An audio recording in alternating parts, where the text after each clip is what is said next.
Hi Sammy, welcome to another video. Today is a special one because I just bought the Dji Osmo Pocket 3. I'm sure you've seen this before and heard about it. I'm a bit late to the party, but I have it now. Before I get into why I decided to get this and other information and everything, let's first unbox it because it is still in its plastic wrap. Let's unbox.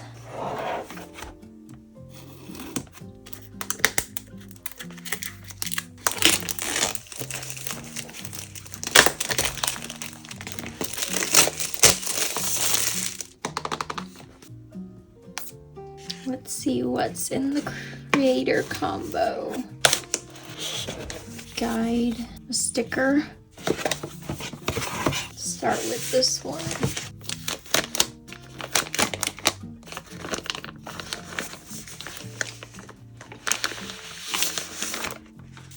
Oh, this is the carrying case. Feels really nice. Start with the main.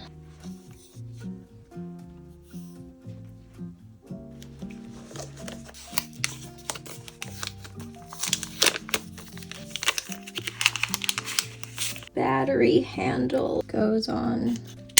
Also good to hold. I think this is a tripod.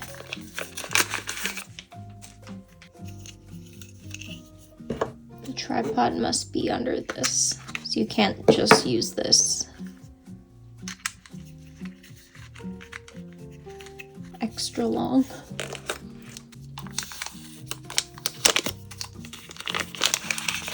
Oh, this is a handle. That's this handle you can add and then put the tripod on. I guess this is just an extender if you don't need the extra battery. And then here we have the mic, which I know people really think highly of their brand's mics, so it's good that it comes with it. This is the wide angle lens.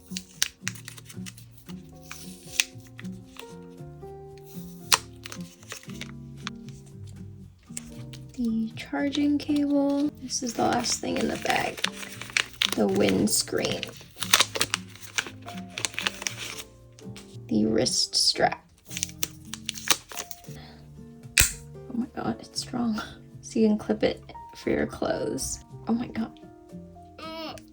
You gotta slide it off because it's so strong. Here, I think this is the cover.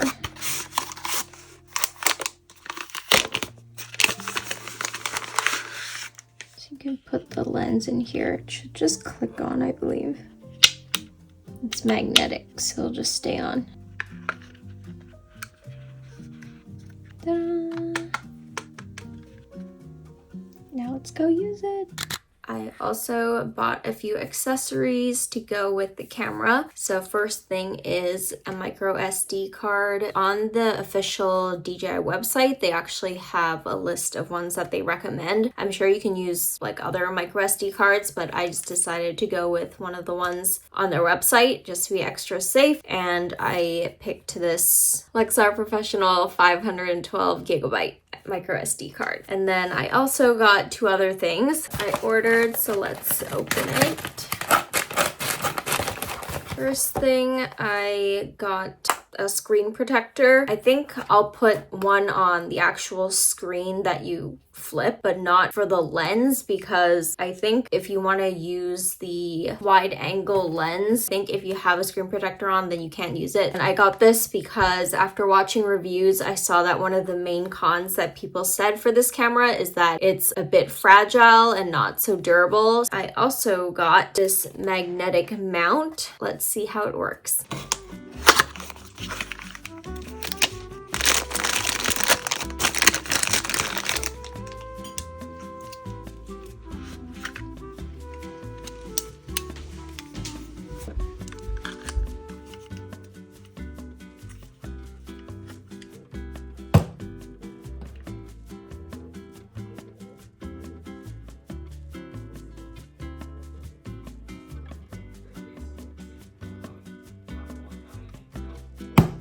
It is a different day, about a week since I got the camera, but I just got 2 additional accessories. I just got these off Shein. It reminds me of a retainer case, but a like silicone base instead of using a tripod. I've seen a lot of people recommend this, so let's put these on the camera. So that covers the screen.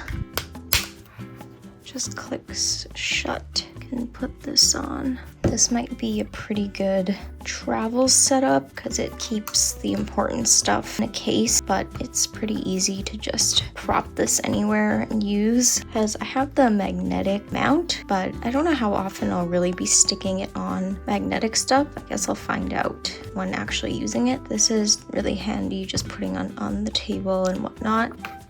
Yeah, it's pretty easy to get this on and off. Probably takes similar amount of time as taking it out of here, to be honest. Might go with this setup on the daily. So now that we've unboxed it, I got this at Best Buy last week, so in August of 2025, and it cost 1,042 Canadian. I think the price went up because of the tariffs. I don't know how much it was before. I will put on screen how much it is without the creator combo, but I think if you're getting this because you want to vlog and stuff, the creator combo is probably worth it because it does come with a lot of stuff, as you can see. I've heard that one of the main cons that people note with this camera is that it's pretty fragile, so I will be getting the insurance that they offer, and it's also at the back of the box called DJI Care Refresh. That is purchased separately. It's just worth having that peace of mind. So I actually debated for so long whether to get this. It was tempting because obviously you get influenced by like seeing people have it and seeing how handy and convenient it seems. So I was trying to not think about it and trying to stay away from all the videos because I just knew that if I started watching videos about people talking about the camera, then it was game over. Like, knowing myself, I just knew I would cave. I was staying away, but then my boyfriend kept mentioning the camera, so I was like, okay, I guess I'll take a look. And now we are here. And one of the main reasons I was hesitant is because I actually have the Insta360 Go3, not the Go3S, just the Go3. This is similar for like people that are shy vlogging in public and stuff. To be so real, I don't use it that much. I think my main gripe is that the quality is not that great.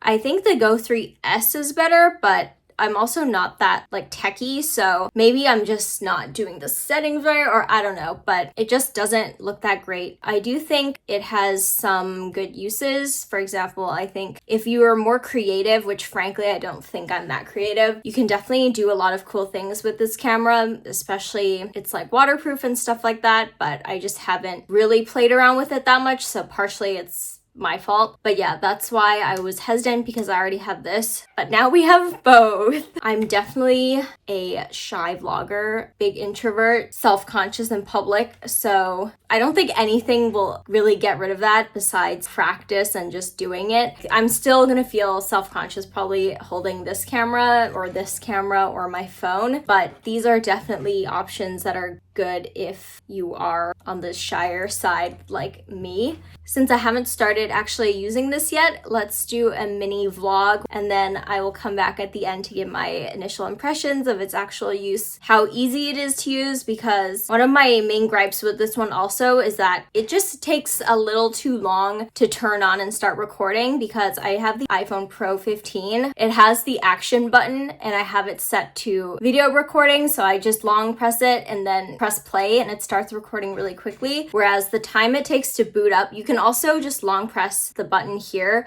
and it'll start recording, but it still takes a few seconds too long. That's just a few seconds too long. This one seems to have a quicker start, but again, we'll test all of this very soon and I'll give you my thoughts afterwards. So let's go try it out for the first time. Before we get started, I'll quickly show you the settings that I chose when filming this test vlog. So in the exposure section, I'm pretty sure I put it as 1.7, which I don't really know why I did that because the shots came out really dark, but again, we're just testing everything. And I am also not an expert in any of these things. I just watched a lot of videos. The shutter speed is always 1/50, and then the thing on the right side, I honestly can't even tell you what it is. For the white balance, I just have it as auto, and then in color, I'm shooting it in D-Log-M instead of normal, so I can have a bit more control when color grading and editing the color afterwards in post. And yeah, now on to the vlog.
I said to myself that I was gonna try vlogging with this new camera more in public, especially by myself, but truth be told, it's scary because I feel self-conscious. It's definitely a working journey. We'll take baby steps. Let's read more of Housemaid. I just wrote this yesterday, but I'm already almost halfway. It's just really easy. It's a page turner because the chapters are really short, and yeah, it's just interesting. There's so many bandits. Here, you can... It said stir well. Ellen asked me to bring some. Oh, what is this? It's wine.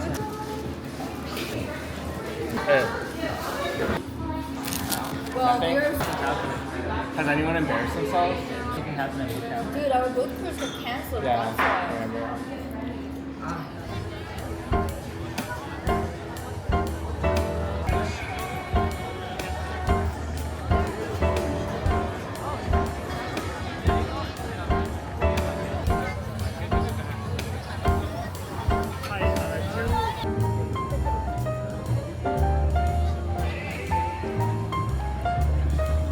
Closer to you.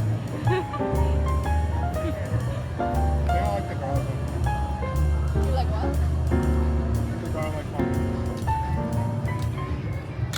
That was my unboxing and first impressions. I have had this camera for 2 weeks now, but I haven't really been filming anything. I've used it a few times. I think it's pretty easy to use. I do feel like I have to be a bit careful with hearing that it's fragile, and also because it is just new. There's definitely a lot of different settings that you need to familiarize yourself with, but it's not necessarily hard to use or anything. It just takes some time to learn all the settings, especially with the gimbal and stuff. I do think as a shy content creator, vlogger, honestly, at the end of the day, it really just requires you to be able to get over yourself, people potentially watching. And even though this is definitely a lot better than if you were to carry around a big DSLR or some other type of camera, it's not going to solve those problems, and I still feel self-conscious carrying this out, especially by myself, but that's just a journey that is separate. I will definitely be using this as my main vlogging camera coming up. I will be using it a lot because I'm going on a trip that you'll be seeing vlogs come out for very soon. That is one of the main reasons why I bought this at this time. I will have